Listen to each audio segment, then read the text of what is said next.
to another episode of HR and Payroll 2.0. I'm Pete Tiliakis, and as always, I'm joined by the legendary Julie Fernandez. Welcome, Julie. Thanks, Pete. I'm so excited today because I have a great friend and a wonderful practitioner guest for us today. You brought company. I did. I brought Patti Boggi-Gibbons with me today. And Patti, welcome to the show. Thank you, Julie. Thank you. Yes, welcome. Great to have you. We always love having practitioners on. I'm excited to learn from you today and share with our audience.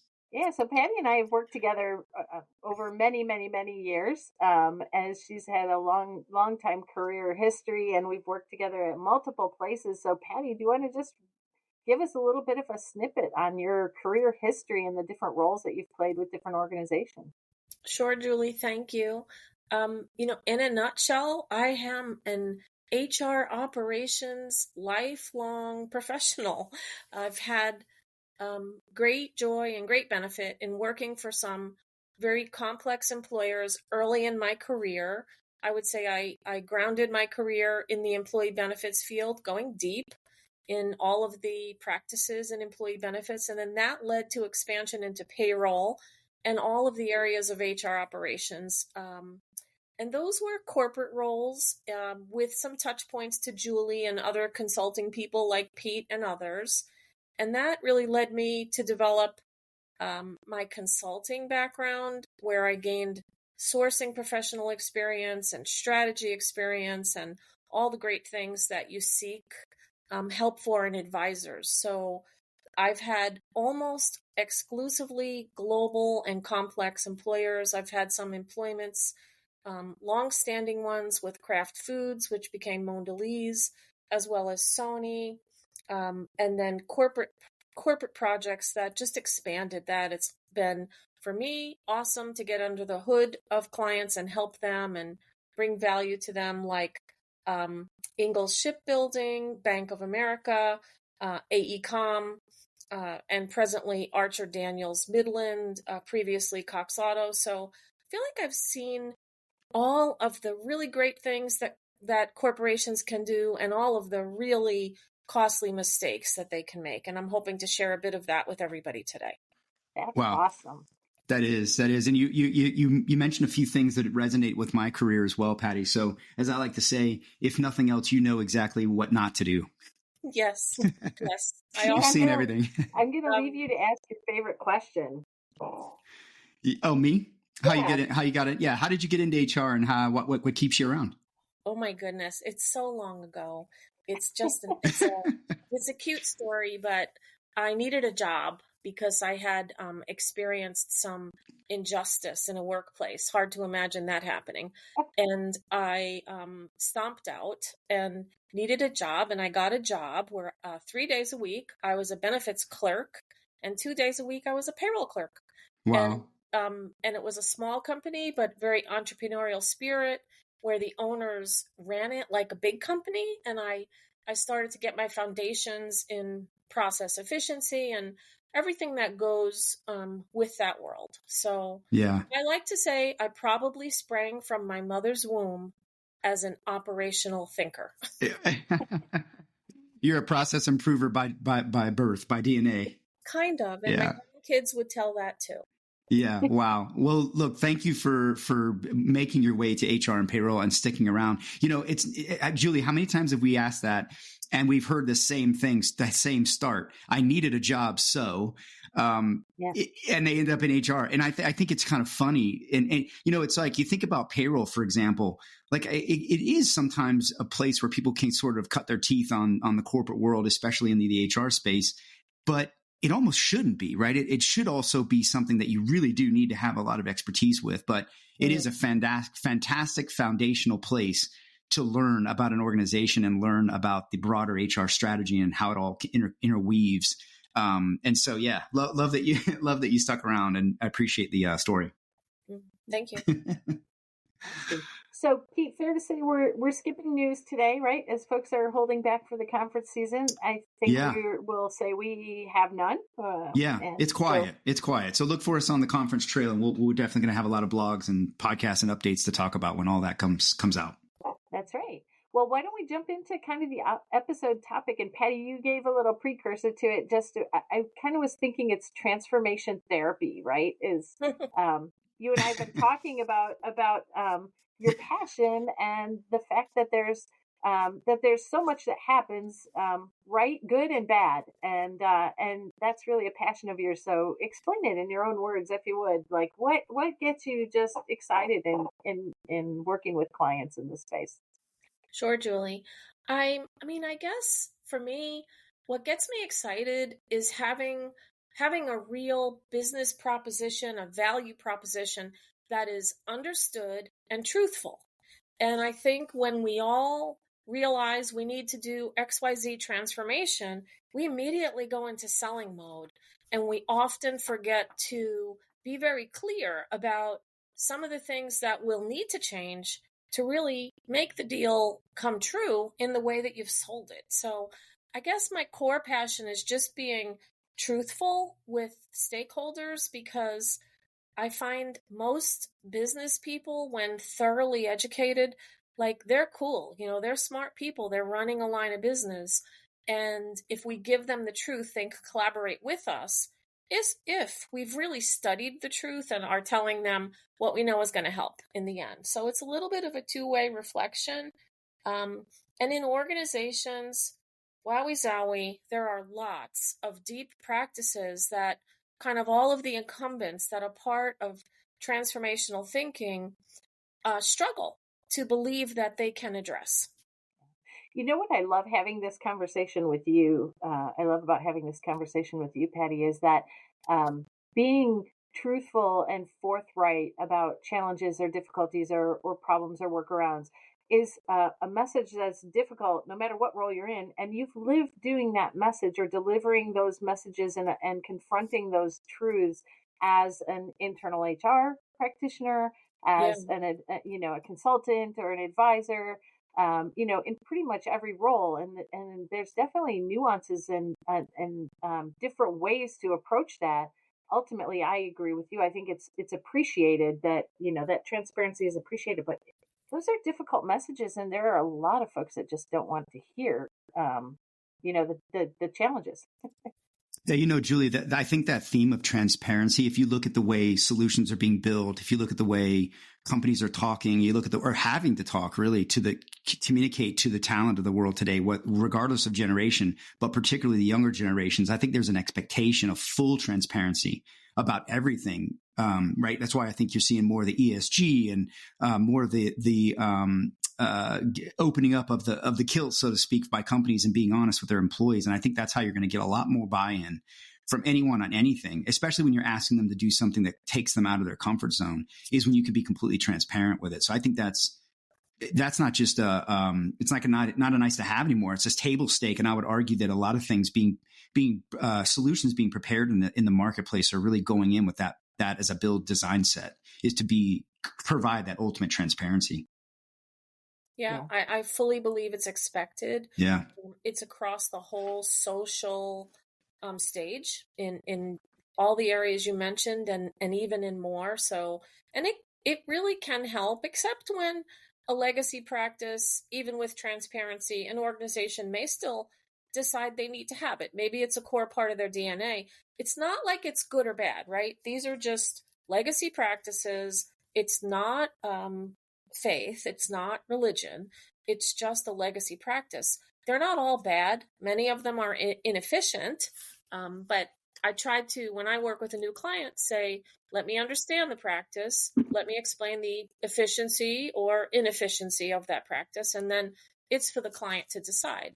But oftentimes when you're working with a new supplier or a new provider or trying to get there in a transformation project, providers have a really clear idea of how best to get the effectiveness out of their solution that you said you wanted, client. So now, can you make those hard choices? Yeah, for sure. I think something that will be unique about our conversation here is, the adding a new technology or adding a new provider is not the focus, right? What we're really talking about today is kind of the nuts and bolts of operations and administration. We're talking about the processes and like you said, legacy practices. And I'm not sure that that's something that immediately, folks know what to think. Maybe some people will have a legacy practice or come across sacred cows or things that they think, oh, this is definitely what we're talking about. But I thought it would be helpful, Patty, just to give some examples of Yeah. legacy practices, and I'm sure you've had millions of them, but there are some that come up even more often than others. So, what do you think about just sharing a few legacy practices that might ring true for folks? Sure. And these are just the ones that I've seen great risk around. They have long tails and can have long impacts. And the first one, for sure, is assigning resources to work on a transformation project who either don't have the experience needed in that area of transformation. Welcome to The Human Role, your go-to podcast where HR and payroll collide with innovation. I'm your host, Tiana Neal, and every month I'm diving deep with industry experts and change makers, bringing you real talk insights, practical tips, and fresh takes you won't hear anywhere else. Whether you're a leader, practitioner, or just curious about the latest HR and payroll trends, I've got you covered. Ready to roll with the best? Tune in for fresh perspectives, actionable tips, and the knowledge you need to roll forward with confidence. Subscribe now and let's transform the way you work. Or assigning them, they may or may not have the experience, but you need them to keep all of their day-to-day responsibilities. So double hatting them on a large transformation project, it's a legacy practice in many organizations, and it is a very flawed start to hitting the transformation goals that you want to hit, because they take focus, they take time, they take resource. The suppliers will send the resource. If the client doesn't, the balance is not there, and it can have a very dramatic impact. That's the biggest one because it's pervasive from start to end and after go live. Yeah. And then a few more.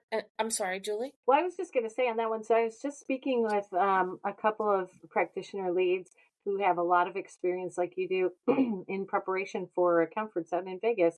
And one of those leaders said to me and to a colleague said, day one of my HR transformation journey, and what really smacked me upside the head was that I have business as usual, BAU or operations, like is there. It's right in my face. And I'm looking at this, this big, kind of unique effort, and BAU hasn't gone away. Like it's still calling and demanding my time and attention. And, Yes. and so you're right. I see more and more, but I do see companies more and more actually willing to bring in resources to support or recognize that they can't ask folks to, basically live three work lives to get Yeah. everything done. Yeah, Julie, just to add on to that, it's a really good timing. I actually, one of the things you're seeing a bit more of, especially around payroll, is there's a bit more of a demand for pro services from the vendors to help. In any of the recent studies that I've done, particularly for payroll, but even for other areas, but especially payroll, when you look at asking customers or buyers, hey, where are you on your transformation journey? Anytime they're on any spectrum of it, or starting or planning, they always, almost 99%, literally almost 100%, I would say, it's somewhere in the high 90s of the firms that say, yeah, we're on transformation path, or we're going to be on a transformation path. They almost all say they need help. And then when you start to dig into why, what are the help that you need, it ends up being full spectrum, but it's very much slanted into the strategy and the knowledge and the skills. So there is an absolute appetite for that. And I think vendors are getting pulled on more to bring that closer together, right? You're seeing Alight do that, put pro services, given their strength in deploying systems and their deep consultancy that they have around their global payroll capability. And more firms, I think, are getting pulled on this and going to start offering it as an add-on. Yeah, definitely. And I see, I can't prove this, it's just my thought, but there's got to be some sort of a correlation between the more antiquated the current state, whether it's an antiquated process or antiquated technology or both. So the bigger the transformation, the greater the risk is in assigning those same resources to work on the transformation, because they don't speak the new language. They can't even see it. So I'm all for having them be part of a team, but having them be exclusively the team creating the transformation. They don't speak the language yet. Yeah. And they don't always understand the future state model, right? Some do. Correct. But when you've lived in the prior operating model, it's difficult to sing from a new songbook. It's more comfortable to stay with the old. Yep. Yeah. All right, I know you have other examples, Patti. What else you got for us? I do. I'll push it along. So the second one is if there's like an underlying unhealthy condition, and I call this a legacy practice because of the bad impact that it can have. So if there's an unhealthy sort of sub-optimized relationship between functional leaders and technical leaders, it is typically HR and IT, but it can be other teams. But if there's an unhealthy current state relationship there, then that needs to be talked about and worked through to understand how it really needs to be in the transformed state. Roles, responsibilities, governance, organizational design, a lot falls under that. And many times organizations will say, yeah, we've lived with it. It's okay. We know it could be better, but we've lived with it. Let's push ahead on the transformation. I see that as a legacy practice that would be best examined and studied and take some actions, be transparent about what's been good, what's not been good, and fix it as you approach the transformation.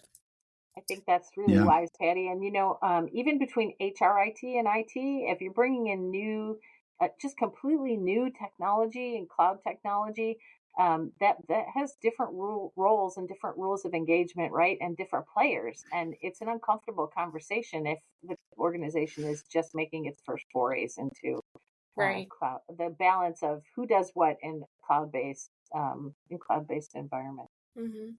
Yeah. And the third, and I'll make this my final example, it's all about whether the current state is managed by a centralized team or highly decentralized. And this is a zoom in on the timekeeping and payroll space for sure. Mm-hmm. Many large organizations will have the setup very decentralized without any oversight or governance from a central team. So all kinds of variations emerge at locations or in businesses, all across the whole spectrum that those of you who touch timekeeping or payroll in any way know can emerge. And those variations are not documented, and they will definitely cause a drag on your transformation because you will be pushing to eliminate some of those variations, or at least to discover them and decide. So decentralization with a lack of central oversight is really paralyzing to transformation. Yeah, the time thing is a real bug. I find it leans towards the business more than it does HR, and things get out of, you start herding cats at that point, depending upon how big the organization is, trying to get people to buy in and give up their old ways. And that's very, that's a sticky for some, right? That's the heavy lift in payroll. So it's the bigger sticking point than even the payroll system. 100% agree, Pete. And the business just in a decentralized framework, they just think exactly what they have is exactly what they need. Yeah. So, yeah. And direct ties to production. So in manufacturing environments. So really a very sensitive legacy practice. And that one takes time to work through. But first you have to discover it. Yes. And, Admit it. Yeah, admit it. Yeah. Well, this is such a big and interesting thing, Patti. I'm thinking we could just take one click deeper, right? And when we're talking about legacy practices and trying to out them, if you will, and make sure that we're avoiding pitfalls or dealing with them and addressing them up front, I would love to know what your experience is around which are the processes or the functional areas or the things that are the biggest culprit or, the most likely to be, the thing that you stub your toe on or you find needs some attention. Yeah. I mean, some of it just kind of irks the high efficiency person in me. And some of it definitely is a big time stub your toe thing. But many large organizations don't have the same level of oversight over the hourly workforce with regard to job codes and pay rates. And those can be very much locally based, location even based. That's incredibly inefficient. And when you want to optimize what you can have out of a new delivery model or a new technology, you just can't get there. But at the same time, the newer technologies can be configured to support all of that variation, if that's really what the organization wants. So to me, the areas where the local timekeeping practices, and it kind of all starts with time and pay programs, right? I mean, payroll is an output function. So it's the inputs that create most of the issue, not all, but most of the issue. And it has to do with location-based time and attendance practices, location-based time off practices, location-based job codes with varying pay rates for varying shifts, varying definitions of shift. So every single element of a time and attendance solution can vary where it's not managed or governed from a central body. And I see that absolutely prevalent. And it's why most suppliers recommend longer deployment times for time and attendance systems or workforce management systems than they do payroll systems, because they know that's where all of the complexity kind of sits. So does that help, Julie? It does, and I think it's actually one of the reasons why it's almost avoided or stepped around, right? At times in transformations, you want to do things with core HR, you want to do things with payroll, and when you get to time, it's like, ooh, I know I'm going to find this stuff. It's definitely, one of the high candidate areas. But not only that, but HR might not even own it. And the local ownership really constrains you from being able to address whatever those challenges are, and makes it, you have to spend a lot of capital, right? Your political capital in the organization to be able to dig down and do something about those things. Herding cats. Yep. You got to bring everybody together, the business. And that's the thing. I think the employees, right? The reason I think that one sometimes, again, because of the complexity, there's this fear, and the pain they probably went through to get to it, but also the complexity, right, of the employee experience, because the employee is probably touching time a heck of a lot more than they actually are touching payroll, because payroll, really, for most of them, unless there's something wrong, they're just looking at their pay slip and moving on. A lot of times, though, with time, right, that's a daily thing they're having to deal with. And so having that moved or changed is going to be a disruption. And the business is always going to push back with the reasons for why, it's going to disrupt this or that, and we can't. And that's where I think you got to get so many people, especially when payroll and time or HR are being transformed together. You've got to get such a committee of people to come together. We've all been there, Patti. I know you have, probably in auditoriums of big companies pitching these options and these solutions and these suggest recommendations to the path forward. And it's like, you're looking across the audience and like, how are we going to get all these people to agree? Hi, we're Meg and Amy from The Meg and Amy Show. We're not only tech execs and big picture thinkers, we're also best friends. We're curious learners. And on this podcast, we're challenging the status quo and activating the future. And we're going to give advice about work and leadership, right, Meg? We can't help ourselves. But this podcast is about exploring possibility, not being right. That sounds refreshing. For more, tune in to The Meg and Amy Show. What happens when employees behave badly? Boy, we could do an entire TV show, maybe a Netflix special on that. Well, Ryan and I sat down and recorded episodes for FAMA, and we asked practitioners, give us your most outrageous story. The sales leader that brings cocaine to work, whatever. Just bring us the outrageous, and it is funny. So if you need a laugh, which we all do from time to time, search for Workplace Misconduct wherever you get your podcast, and you'll find it. And trust me, you will laugh and cry, but you'll definitely laugh. All right. Thank you. Yep. Yeah, It's hard. Any other stories? I almost, like, every time we talk, I just want to, get your best of, right? Or dive into storytelling and almost like the Grammys, like, okay, like what has won the biggest award in your mind for, the highest impact or biggest risk to a project, or what do you got for me? Well, I'm going to zoom in a bit on time off programs. I think, but it really is a little bit bigger. It really goes to any HR policy that is impactful to pay. So I'll just say vacation pay, holiday pay, those programs would rise to the top. They're very impactful with regard to how accruals are managed and all of the record keeping that goes with those programs. And they also are highly visible.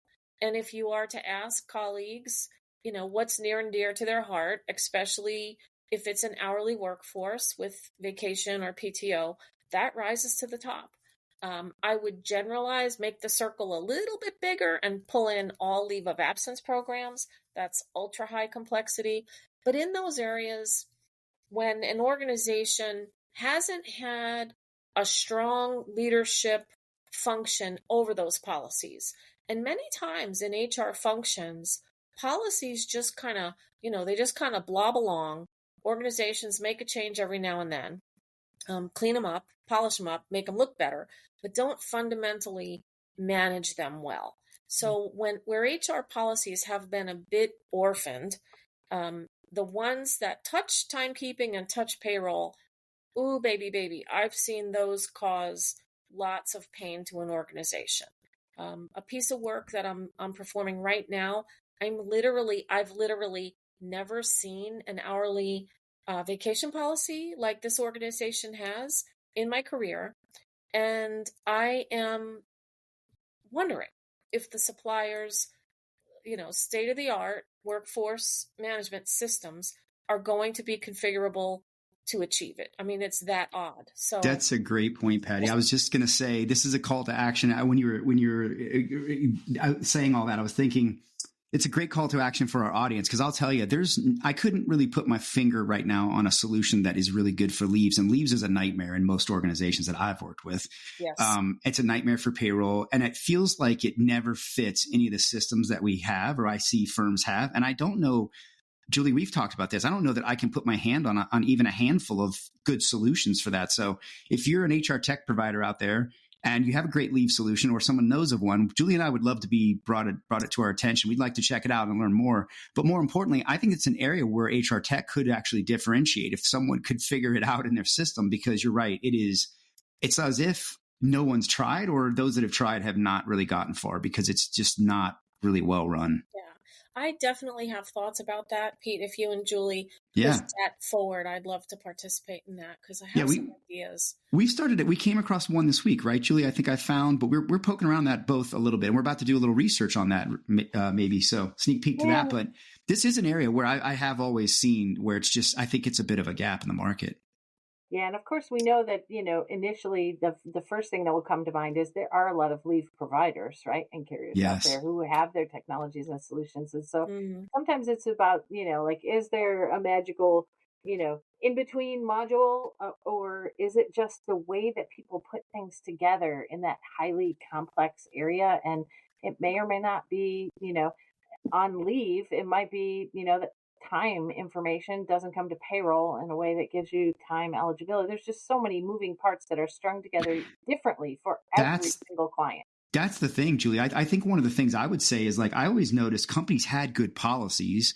They had, there's always contracts that get addended, to certain people for certain circumstances that created out of the box things. But for the most part, it wasn't the policy issue.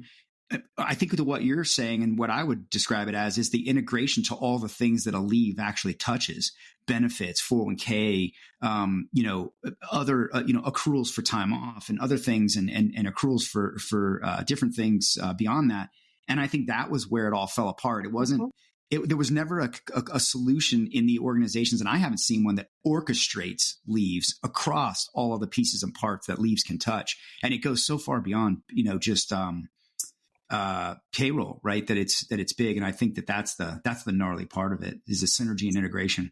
Definitely. I mean, it pulls in employee status discussions and whether organizations want to disable access. And I see it. Yeah, I'd love to be a part of further discussion on that. Yeah, like equipment recalls, and when people leave the company, you got to go get their laptop. And, I saw so many little nuances of things that leaves would trigger that no one thought of in an organization. A lot of times as a practitioner, I thought, like, gosh, how does no one have a checklist for this? But it's unique, right, in a big company. Hey, well, we definitely have something to put in our long parking lot of stuff to dive into leaves on another day, and we'll make sure you're around, Patti, for that. Going back to the legacy practices, I'd love to talk just for a moment about what are the risks and perils, right? So we're talking about, uncovering these things that, you have to deal with and why you have to deal with them. But what do we risk if we really don't address legacy practices? Well, I mean, I think I'll go back to the decentralized, non-governed organization and give a little addendum and say that typically also means there's a lot that's manual. There's a lot that's not configured, not automated, and it's actually done by a person. And in my experience, what that leads to is it opens up the door for additional payroll leakage. So it always opens the door for non-compliant outcomes and financial leakage. And it's just a matter of measuring that leakage. Of course, that's a big, hairy topic all by itself, but it can lead to all of that, all losses that an organization doesn't even realize they have. So to me, that's the summary of what it leads to. But inclusive, of course, is employee dissatisfaction. And that, I think, is definitely, I should have mentioned it as a passion. I believe people work hard and they should be paid accurately, no matter what their complex situation, whether it's a hairy leave or just a normal work week. Like, we owe that to workers. So payroll leakage can include the dissatisfaction and the departure of workers from your organization. So there's a lot at risk these days. Yeah, for sure. I think it's fair to say too that sometimes those things that are buried and hidden and you're surfacing, they can actually completely tank a deal, right? Depending on how loud or noisy they get.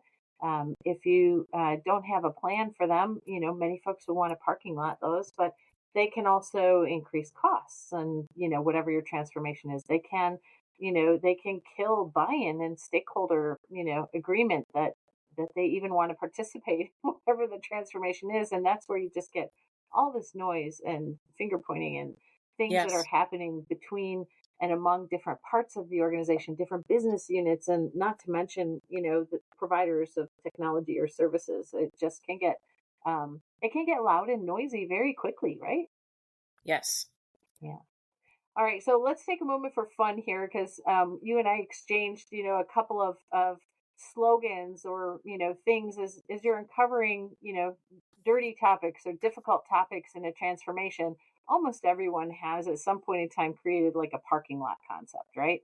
So, okay, this is a big hairy deal and I just have to set it aside and think about it.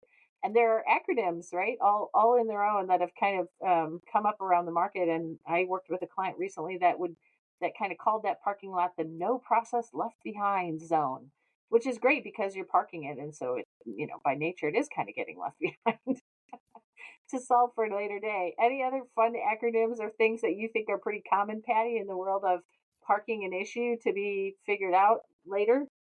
Definitely, Julie. And I sometimes feel so old when I include these in my preaching. But the first one is HPDL, hard part due later. And I will guide my project teams and my clients to say no HPDL. We have to capture why it's a hard part. And then we have to not just say, we'll do it later. We have to build it into the plan. So no HDPL, avoid that because it will come back and bite you in bad ways. And then a slightly longer one that I love and I learned many years ago from someone who was at Hewitt Associates, said, because that's the way we always did it. And if you just take the first letter of those words, the acronym sounds like Bitwadi. So no Bitwadi. No, because that's the way we always did it. We need to examine that. And it may be a perfect example where we do continue to do what we've always done. And it's valid. But we need to examine those because that's just not enough of a reason to keep a legacy practice. We need to validate each item. So those are my two fun ones, HDPL and Bitwadi. I love it. I love awesome. it. I also think it's fair to say that, if a process gets left behind or parked or put, to the side and you're not going to address it and you are going to continue to do it in some way, shape or form, it doesn't mean that you don't have to look at how it's going to be done when the other processes change, right? So sometimes the tendency is to put something that's challenging off to the side and say, yeah, okay, well, we can't touch that now. We'll deal with that in phase 2, or, we'll work that out after we've gotten through the first big wave or phase of whatever it is that we're doing. And you have to at least put eyes on it to understand. Hello, I'm Ruth Thomas, host of Comp and Coffee, where we break down what's next in the world of compensation management. From pay transparency to performance alignment, we explore how businesses are rethinking compensation to drive impact, equity, and growth. So if you're shaping the future of pay at your organization, grab a cup and tune in. Listen on the Work Defined Podcast Network. How does the operations model change? In the interim, they oftentimes require interim processes or some rules of engagement until you can actually get back and address it in its entirety. And I feel like that gets missed or left out an awful lot. Absolutely, Julie. And one other one that I'd like to mention, it doesn't have a fun catchword, but I think it's important, especially in the timekeeping and payroll space, having an even awesome but generic project manager is not what I would recommend. There are times when you need a project manager who actually has subject matter expertise in the area that's being transformed. This is one. So I would highly recommend organizations not just assign a generic, even excellent project manager, but insist on having someone who's got subject matter expertise, or give the project manager a subject matter expert to sit alongside of them and make sure the outcomes aren't just genericized. So that's just an additional suggestion I would toss in. That's so important, Patty, because going to an expert project manager and somebody that really is just focusing on all the ins and outs of project management techniques and tactics is just a different skill set than somebody that project manages and understands the business. And I would say, in my experience, 30 or 40% of the time, when you're just dealing with a project manager resource that doesn't understand HR or doesn't understand any of the subject matter expertise, you end up having to bring in somebody else, either to supplement them or because you realize you really need, you have to have that, right, in some of these areas. Yes. Pete, I'm sure you've seen it, and I'll tell you the most infamous place that I find that is in global payroll. Yeah. And going through a global payroll transformation, you can have a great project manager with all the project management skills. You can have a great payroll lead that knows their own domestic payroll. Neither one of those oftentimes make for a great global payroll transition manager, because the model is so different. The subject matter expertise. I mean, it's just a really niche area. Similar lens, but different complexity, right? And there's different dynamics. And you're right. You really do want someone who's kind of walked a mile on that. And, it's interesting. I've actually debated this about sales of these solutions as well. Do you need someone who really understands it well and comes from the industry, or do you need someone who is just a great salesperson? And I find that a lot of vendors lean towards the prior, someone with some experience and can speak the language and understand what the functional user and buyer is actually dealing with. Yeah, for sure. And it is a different price point in the marketplace, right? So there's that.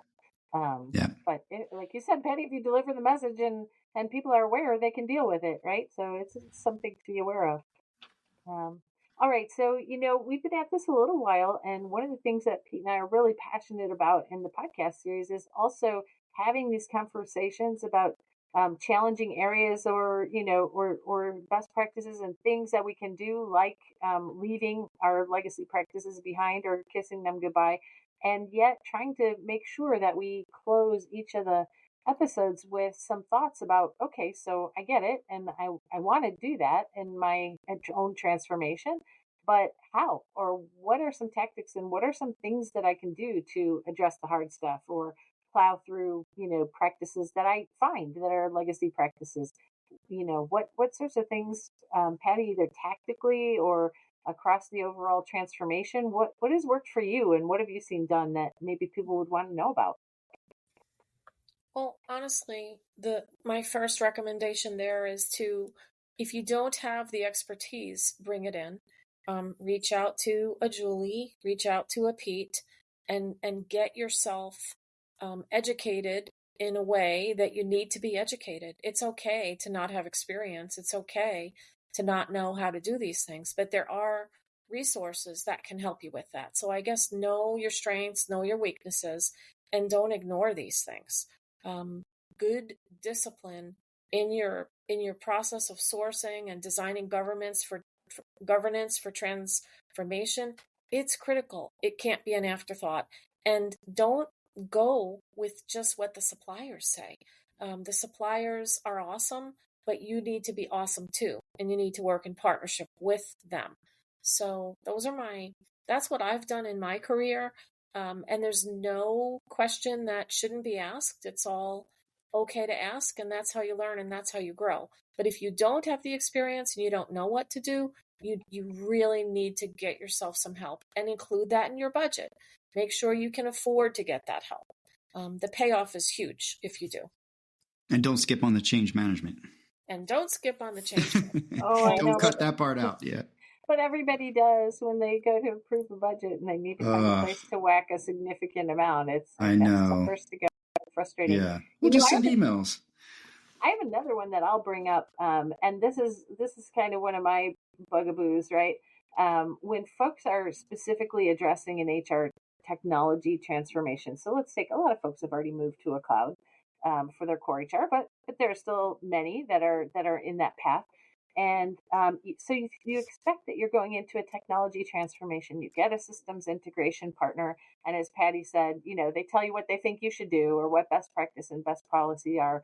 And I think all too often, in fact, I would say 80% or more of the time, I'm talking to folks who are thinking about it as a technology transition, and they don't really realize that the setup and configuration of your system is all about operating model. And so you're configuring rules, you're configuring workflow. And if you're not anticipating that the way you actually do business and execute processes and practices on top of a new technology is going to change, you're setting yourself up for years afterwards to optimize and change the way you do your service delivery. And I think that's a hard one for folks to wrestle with if the mandate is get me up on a new system as soon as you can. This feels great. Oh, no, I completely agree, Julie. If those things aren't understood, agreed to with alignment, and one of my favorite managers of all time said, alignment means you've had the debate. It doesn't mean you've sent them a PowerPoint attached to an email that says, please read this and let me know if you have any questions. That's not alignment. So alignment means you've had the debate, and it's really important to do that, especially in the definition of roles and the organizational structure, obviously.